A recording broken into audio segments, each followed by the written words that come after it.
Le gouvernement a été interpellé ce matin à l'Assemblée législative de transition sur 2 questions orales. Les parlementaires ont voulu en savoir plus sur l'indemnisation des travailleurs déflattés, plus de 7 000 issus de 43 sociétés d'État restructurées qui attendent toujours de rentrer dans leurs droits. La deuxième question est relative à la situation du cheptel des zones pastorales. Siela Sinawatara et Aimé Solange Digman pour le point des débats.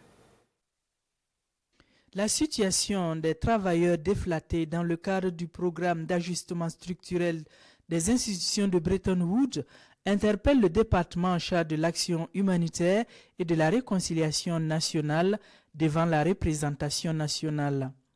Un ajustement qui a favorisé la fermeture de 43 sociétés d'État avec plus de 7 152 travailleurs licenciés, parmi lesquels il y a 2065 décès.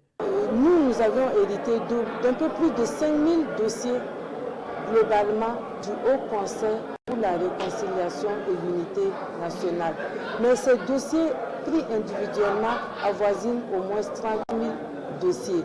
Donc il faut que nous prenions le temps de dépouiller l'ensemble des cantines que nous avions reçues du HCROUM et examiner ces dossiers-là, mais surtout rencontrer les personnes à indemniser afin qu'on puisse convenir des différentes modalités.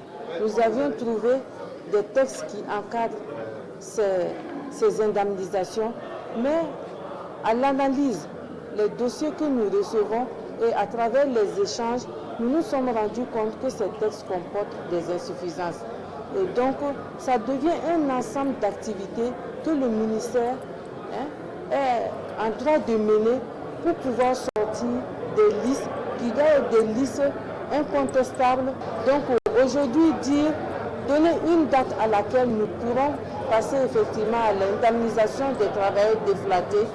Et je vais vous demander qu'on puisse attendre que le décret à relire là puisse d'abord passer en conseil de ministres avant qu'on puisse passer à leur indemnisation effective. La deuxième question orale interpelle le département en charge de l'agriculture et de l'élevage.